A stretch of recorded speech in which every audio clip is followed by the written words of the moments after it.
Good afternoon. Welcome to the channel, Tractor Boys. I'm Bo. This is Cameron. Hello. And we have a little business called Pennington Tractor Service. We go out and we do bush hogging, tilling, front end loader work. If it can be done with a tractor, we'll figure out how to get it done.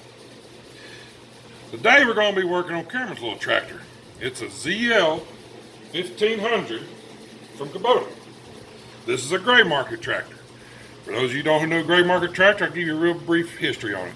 Basically, people bought these from Japan, had them shipped over here, and sold them in the US. They're the exact same model as an L175. Everything here changes. I haven't seen anything that doesn't. The actual model number on this tractor is an L1501. So if you're looking for parts and you can't find ZL1500, on the name on the badge, right on the side of the transmission here, right here, it says L1501. If you're going to a Kubota house and you want to buy Kubota parts, L175. The problem Cameron was having is he was out tilling up an arena, trying to get the grass tilled under, get the topsoil all nice and fluffed up for the horses. And the longer he run, it was about 93, 94. It's a pretty warm day. We got to noticing down here had hydraulic fluid coming up around his shifter. It wasn't shooting out, it wasn't squirting out, but it was actually seeping out. What happens is it builds up heat. As you're working anything, it's going to build up heat, and heat expands. So it has to have a vent. And if it doesn't vent, it's going to find the weakest link. Down here, there's a little O-ring underneath the shifter. I'm hoping we don't have to replace it, but if we do, we'll film that too. If you look underneath the seat, right back here, underneath the seat on the left-hand side of the little tractor, and this may go for a lot more different older Kubota tractors, this little vent here. This is your transmission vent. It looks like a candy cane or a question mark or a hook or whatever you want to call it. This is threaded in to the transmission case. So what you have to do, I use a good old trusty pipe wrench. I put it on here like so it kind of locks on, gives it support on the bottom top.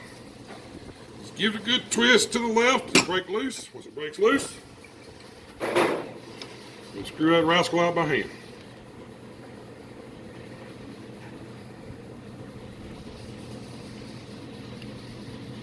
Don't worry about losing any transmission fluid because this is a vent. Transmission fluid's coming out of here, you got a problem. Alright, I have the little candy cane or question mark or hook or crooked leg or amputee foot or whatever you want to call it. And it's stopped up. I can't blow through it.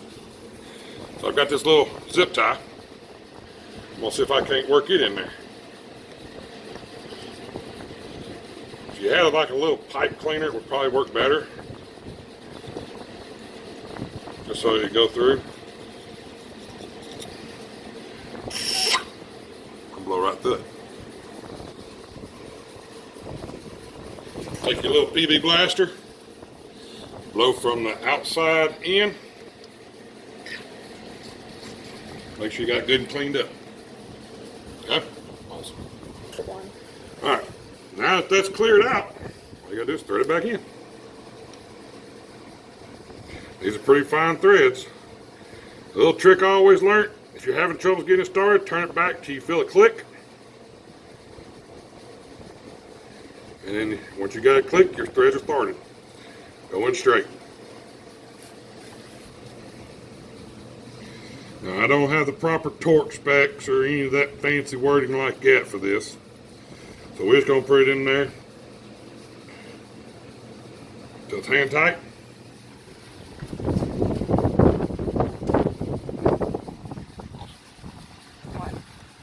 Alright, here's a little trick. So, I'm going to give you a little tip how to keep this from happening again, because dirt daubers are going to go right back in there. take you a little piece of rag. I got this little rag I got in the shop. It's all greasy and not good for anything. Take it over the end of the vent. Take your zip tie.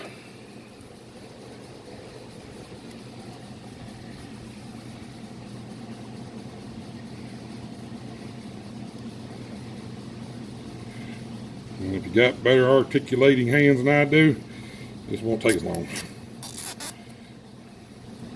Make sure the end of that is covered up with that rag.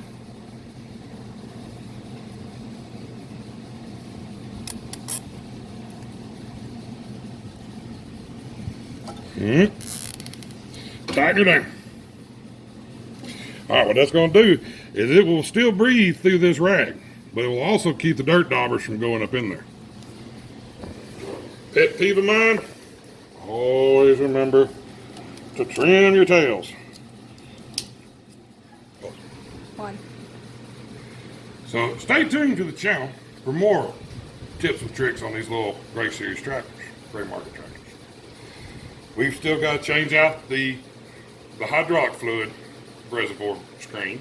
Well, actually, we're hoping we can just clean it, but we'll film that. We'll give you an update on if we're having any more issues with the vent on the little tractor coming out of the shifter. I'm going to give you a little tip on these older tractors as well about unsticking a frozen injector. When we got this tractor, it was running on one cylinder. We didn't realize it, so I did a little bit of testing and a little poking and prodding on it, and finally figured out that one of the injectors was stuck. And I will show you how I did that.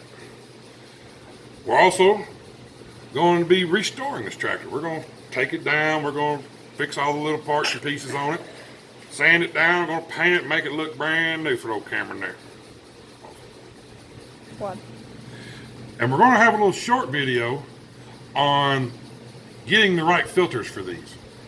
Me and Cameron did all the work to cross-reference all these filters to a Wix filter that you can go to O'Reilly's and pick up. That way you're not having to try to order it from overseas and then wait 4, 5, 7 months on parts to come in so you can get your tractor running. Servicing tractors is really important. You take care of your equipment takes care of you. Awesome. One. We'll also be giving you reviews on my tractor, which is a Kubota L1501 front end loader. Give you some reviews and tips and tricks on all of our implements we have. Tillers, bush hogs, plows, drags, post hole diggers. Show you little tips and tricks that I learned along the way to help you along. So remember, ain't nothing grander than being on a tractor all day. Stop that. Get one. And one other thing we're going to do is on these, I'm not exactly sure what this is. This is coming off of your radiator cap. And it comes down to this little fitting. It's got a little weep hole down here. And I'm guessing as it gets warm, it lets fluid come out. So my plan is to put a reservoir on here so that way we're not just losing fluid. It can go back in. It also seals this up, and this is just another spot for dirt dauber stuff to get in. Well, that will be on a future video as well. We've got to change out this belt. We'll film that for you too. One. So remember, these little tractors are simple. Don't be afraid to work on them. That's why we're making these videos, to help people out. So if you want to work on your own tractor and save yourself thousands of dollars for doing a job that's going to cost you maybe $30 in parts, stay tuned to our videos. You can like and subscribe to our channel and comment down below for any questions that you have on these little tractors, and we will do our best to answer you. Go. So for now, from me and Cameron, be safe, be productive, and God bless.